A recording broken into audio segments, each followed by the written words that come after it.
The laughter echoed through the grand, marbled halls of my mother's lavish estate, a symphony of opulence that felt as out of place as I did. Dressed in a simple dress that I had spent hours choosing, something comfortable yet elegant, I had walked into the family gathering with a sense of hope.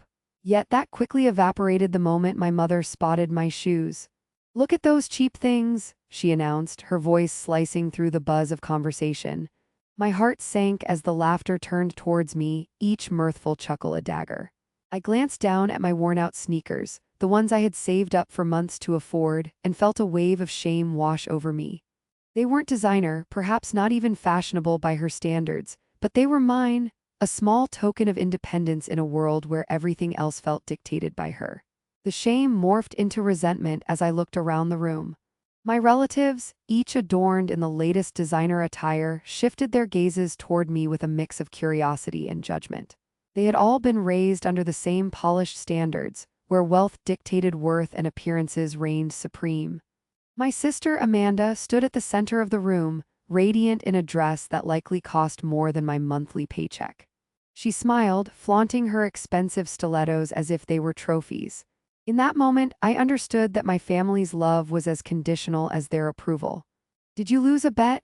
one of my cousins joked, the words tinged with a malicious glee that only added to the weight of my humiliation. My cheeks flushed crimson, a burning reminder of my inadequacy. I laughed lightly, attempting to deflect, but the laughter felt hollow. I could hear the whispers, the unspoken conversations about me, the underachiever, the one who didn't belong. As the evening wore on, the comments continued, each one a reminder of my place beneath the ironclad ceiling of my family's expectations. "Why can't you be more like Amanda?" my mother had said once during a particularly tense dinner, her voice dripping with disappointment. It was a phrase I had come to dread, the weight of my sister's success looming over me like a shadow. I could see the favoritism plain as day. Amanda was the golden child, the one who had followed the rules and embodied the family's ideals. My every endeavor seemed to pale in comparison to her achievements, and I had silently grown accustomed to playing the role of the family outcast. I sought refuge in my thoughts, retreating to the corner of the gathering where I could avoid the sharp barbs of judgment. As I leaned against the wall, I felt a flicker of rage ignite within me, a furious, simmering resentment that had been building for years. How could they not see me? How could they reduce my worth to a pair of shoes? I realized then that this wasn't just about my footwear. It was about the very core of who I was, a person constantly belittled in a world of inherited privilege. "Maybe you should ask Amanda for some style tips," my aunt chimed in, her voice filled with feigned concern. Her words, cloaked in sarcasm, were nothing but a reminder of my inability to fit into the world they had created. I stood frozen, the laughter around me fading as the humiliation tightened its grip. Each comment heightened my sense of isolation. My shoes became a symbol, a reflection of everything I lacked, a constant reminder of my family's disdain for anything that didn't fit their extravagant mold. As I watched my sister bask in the glow of their adulation, I felt the sting of envy prick at my heart. Amanda, with her perfect hair and designer wardrobe, effortlessly commanded the attention of everyone in the room. I couldn't help but wonder what it would be like to be her, to be celebrated instead of ridiculed. But I was not her. I was the odd one out, the girl with cheap shoes who had no place among the elite. By the time the gathering concluded, I had retreated into myself, the resentment bubbling beneath the surface. I had tried so hard to please them, to garner their approval, but it was never enough. With every critical glance and dismissive remark, I felt my self-worth diminishing, replaced by a growing resolve, one I was struggling to comprehend. In that moment, standing amidst the remnants of the lavish affair, I knew I could no longer accept this treatment. I was done being the family's punchline. I left the estate feeling lighter, but the bitterness lingered. The humiliation of that evening had ignited a fire within me. As the front door clicked shut behind me, I took a deep breath, resolving that I would find a way to rewrite my narrative. My mother's words echoed in my mind, but this time I envisioned a future where I would no longer be the subject of their ridicule. If you've ever been underestimated by family, you'll understand every part of what happened next. The sting of humiliation would not define me. It would become my motivation. The next chapter of my story was waiting to unfold, one where I would rise from the ashes of their judgments. But first, I had to confront the truth of who I was, a person deserving of respect and recognition regardless of my shoes. And with that thought, I stepped into the night, ready to reclaim my worth. As the night wore on, the glittering chandeliers seemed to mock me, casting a warm glow over the laughter and clinking of champagne flutes, while I floated in a cold sea of isolation. My mother, ever the social butterfly, flitted from one group to another, her laughter ringing out like a taunt, each note a reminder of my perceived inadequacies. I tried to blend into the background, but the weight of her derision clung to me like a thick fog. Every passing moment felt like a countdown, the seconds ticking away as I mentally braced myself for the next onslaught of judgment. I watched Amanda, who had effortlessly charmed the room, her life an endless parade of privilege that I struggled to comprehend. The way she tossed her hair, the way she laughed, it was as if she was born to shine while I was destined to be the shadow. "Look at her," one of my cousins exclaimed, pointing to Amanda. "She's practically a model." The room erupted in applause, and I felt a fresh wave of humiliation wash over me. They were all so enamored by her, and yet I was invisible, a ghost haunting my own family's celebration. My fingers clenched around the stem of my glass, my knuckles whitening as my frustration grew. Why was I constantly measured against her? Why was my worth dictated by someone else's sparkle? "Maybe one day you'll find your niche too," my mother said, her voice dripping with condescension as she approached me, wine glass in hand. "You just need to try harder, sweetheart." Those words felt like venom. My heart raced as I fought against the urge to scream. Try harder? I had spent years trying to carve out my own identity, yet every step I took was overshadowed by their relentless comparisons. Each attempt to express myself, each passion I pursued, felt like a struggle against the tide of their expectations. In that moment, I realized that my anger wasn't just about the shoes. It was about the suffocating environment that had continuously belittled my ambitions. I needed to break free from this cycle.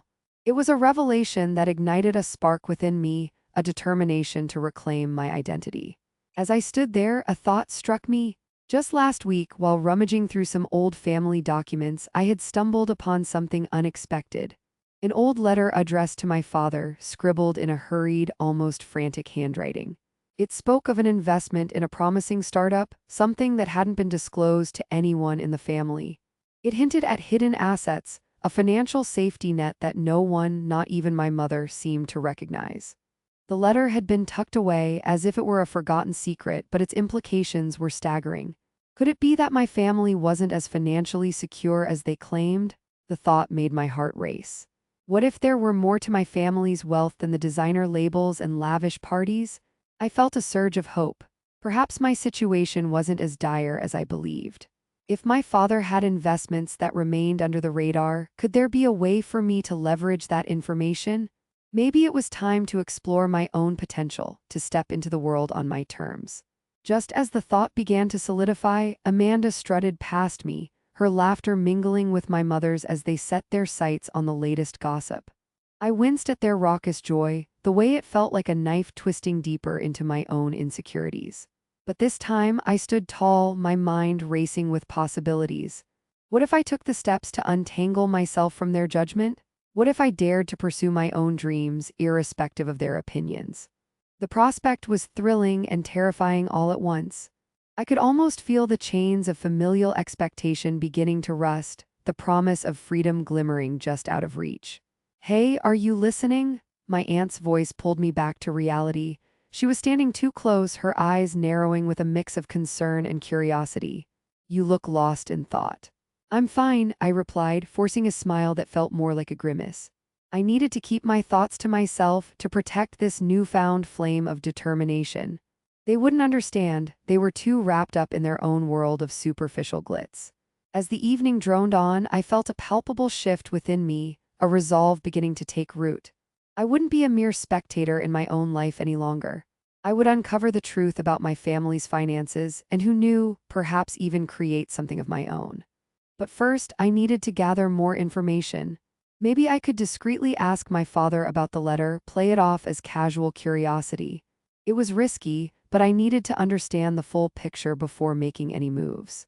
I glanced over at Amanda, who was now surrounded by admirers, the golden child in her element. I felt a mixture of envy and pity.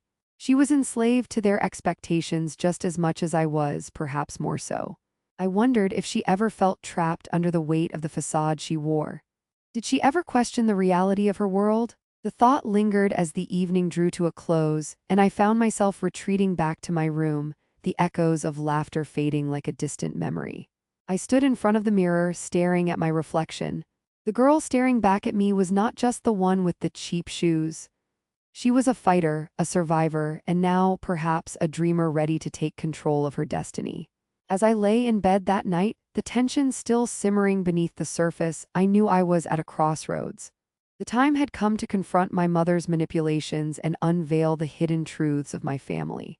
I was no longer willing to be the underdog. It was time to rise, to reclaim my worth, and to step into the light of my own making. And with that thought, I fell asleep for the first time in weeks, a quiet determination settling in my heart. Tomorrow, I would begin to unravel the threads of my family's secrets and find the strength to pursue my own path. As I stood there, my mind racing in a whirlwind of thoughts, I realized that the evening was more than just another family gathering. It was a turning point in my life. I could feel the suffocating weight of my family's expectations pressing down on me, but something had shifted. A newfound resolve welled up inside me, pushing me to take control of my narrative. I glanced around the room at the polished faces of my family, their smiles adorned with the veneer of success, and I felt a flicker of defiance ignite within me. I was tired of being a mere spectator, a shadow lingering in the background of my own life. I had dreams that were just as vibrant and colorful as the gowns and suits that surrounded me. But it wasn't just the humiliation from my mother that pushed me to this realization. It was the hidden letter I had discovered just weeks prior. It had been a simple piece of paper, yet it hinted at a world of possibilities that lay beyond the gilded cage of my family's expectations. My father's investment in a startup was my secret weapon, a card I could play to shift the dynamics of power in our relationship. As the laughter of my family faded into a distant hum, I envisioned my fashion brand, a concept I had nurtured in the shadows. For years, I had sketched designs, experimented with fabrics, and even created a small collection that was waiting to see the light of day. Shrouded in secrecy, my passion had been my escape, but now it felt like a lifeline. It was time to step out of the shadows and embrace the person I was meant to be. With each passing moment, the idea of launching my brand transformed from a distant fantasy into a tangible goal. I could almost see the fabric swaying in the breeze, the vibrant colors bursting forth, and the laughter of customers who would finally appreciate my creations. The vision was intoxicating, and for the first time in ages, I felt alive. I need to go, I thought, surprising myself with the clarity of my decision. I had come to this gathering cloaked in shame, but I was leaving with determination. My heart raced as I slipped through the throngs of guests, my mind ablaze with plans. I would not be defined by their judgments or their snide remarks any longer. The following weeks were a blur of activity. I transformed my small apartment into a makeshift studio, draping fabric across chairs and scattering sketches across every available surface. I poured my heart into each piece, drawing inspiration from my own experiences of feeling out of place, of being underestimated. My designs became a reflection of resilience, and homage to those who had been silenced and dismissed. As I worked, I found myself smiling more often, the joy of creation filling the void that my family's rejection had carved within me. I pored over every detail, ensuring that each stitch told a story of triumph, a testament to my journey. I started a social media account dedicated to my designs, sharing snippets of my process and the inspiration behind each piece. To my surprise, the response was overwhelmingly positive. People connected with my story, and I found a community that embraced the very essence of what I was trying to achieve. But just as I began to find my rhythm, the specter of my family loomed large on the horizon. My mother had caught wind of my burgeoning brand. After a particularly tense family dinner, she cornered me in the hallway, her expression a mix of disappointment and concern. "What are you doing? This is all just a phase, isn't it?" she asked, her voice laced with that familiar condescension. I felt the old shame creeping back in, but this time I stood my ground. "No, Mom, this is not a phase. This is who I am," I replied, my heart pounding. The words felt powerful, almost liberating. I had finally claimed my voice and I wasn't going to let her dismiss me again. The confrontation hung heavy in the air, a tension that seemed to ripple through the room. But instead of yielding to her judgment, I felt empowered. I could see the shock in her eyes, the realization that I was no longer the meek daughter she had always controlled. The days that followed were a whirlwind of excitement and fear. I continued to refine my designs and build my brand, all while navigating the minefield of family gatherings. With each event, I was met with sideways glances and whispered comments, but it no longer fazed me. I was on a mission, and their opinions had become irrelevant. Then, one fateful evening, I received an email from a fashion magazine that I had long admired, Vogue. They had seen my social media posts and wanted to feature my brand in their upcoming issue. My heart raced as I read the email over and over, disbelief washing over me. This was the moment I had been waiting for, the validation I had craved. As I prepared for the feature, I felt a surge of confidence. I was no longer the girl in cheap shoes, but a designer with a vision and a voice. Every design I had crafted, every late night spent sketching had led me to this moment. I could almost hear the laughter of my family echoing in the back of my mind, but this time it felt distant and faint. The day the magazine hit the stands, I held my breath as I opened the pages, my heart pounding in anticipation. There it was, my brand, gracing the glossy pages alongside the fashion elite. The feeling was surreal, a dream materializing before my eyes. I felt a rush of validation, a fierce joy that seemed to drown out all the negativity that had shadowed me for so long. As I closed the magazine, a smile spread across my face. This wasn't just a feature, it was a declaration of my worth. I was ready to confront my family, to challenge the narrative they had woven around me. No longer the underestimated daughter, but a force to be reckoned with in the fashion world. And so, with my heart full of determination and a fire in my belly, I prepared for the confrontation that lay ahead. The time had come to reveal the truth, not just about my brand, but about the power I had discovered within myself. I was ready to unveil the new me, and I would not back down. As I stepped into the spotlight, my heart raced with anticipation. The day I had dreamed of for years had finally arrived. Vogue had chosen to feature my fashion brand, and the announcement was set to be revealed to the world. It was an overwhelming mix of excitement and fear, but I was ready to reclaim my narrative. This was my moment, a time to shine, to show my family and everyone who had ever doubted me that I was more than just their underestimated relative. The morning of the reveal, I sat in my small apartment, surrounded by sketches and fabric swatches. As I scrolled through social media, my heart fluttered at the sight of the post announcing my feature. The caption was a beautiful homage to my journey, highlighting the resilience and creativity that had gone into each piece of my collection. I felt a wave of gratitude wash over me. This was my chance to prove to the world who I truly was. But deep down, I knew that this moment was not just about personal validation. It was about confronting the shadows of my past, particularly the harsh judgments from my family. They had always seen me as the lesser sibling, a constant comparison to my mother's golden child. I had lived in the shadows, but not anymore. I was ready to step into my own light, to show them that their dismissive attitudes would no longer dictate my worth. As the clock ticked closer to the reveal time, I felt a surge of adrenaline. I was about to unveil not just my collection but the truth behind my financial support for my family. My hidden investments, fueled by my father's startup, had allowed me to build my brand without their knowledge. I had been the silent backbone of our family, and today the world would see that I was not just a dreamer but a doer. The moment arrived. I watched as the post went live, the notifications flooding in like a tidal wave. Friends, acquaintances, and even strangers began to comment, sharing their excitement and support.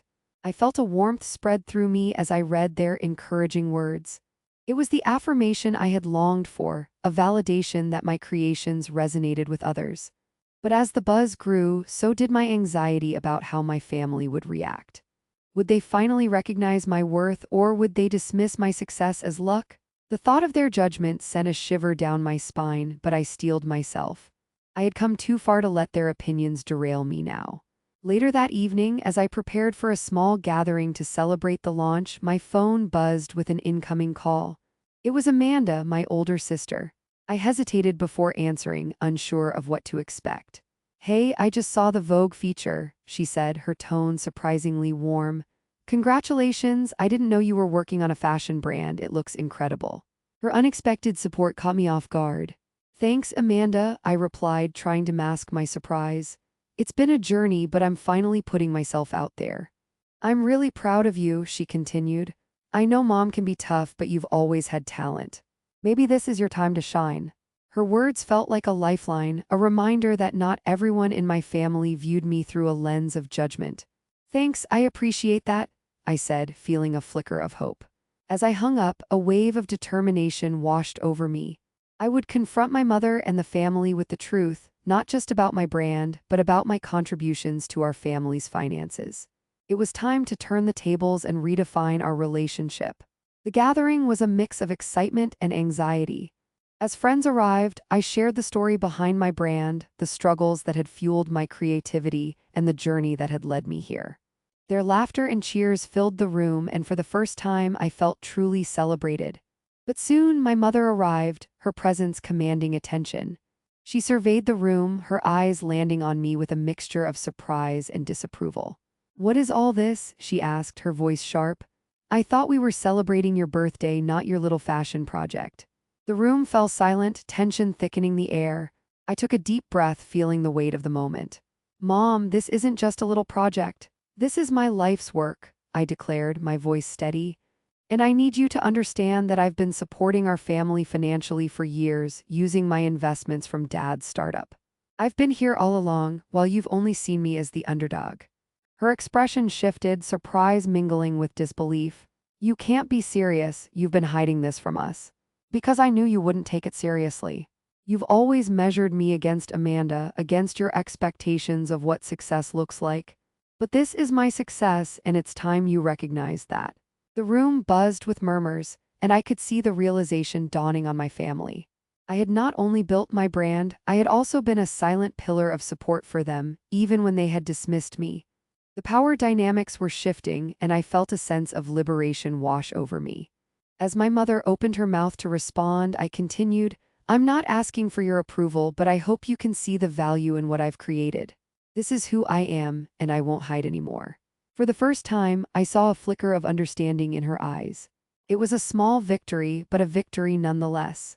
I had taken back my power, and the world was beginning to see me for who I truly was. In the days that followed, the feature in Vogue continued to gain traction. My designs were celebrated, and orders began flooding in. I felt a sense of fulfillment that I had long yearned for. It was more than just financial success. It was about reclaiming my identity and proving that I was worthy of respect. As I looked back on my journey, I realized that the struggles I had faced had only fueled my passion. I had transformed from a humiliated family member into a confident entrepreneur, ready to embrace the future. The relationship with my family began to shift, slowly but surely.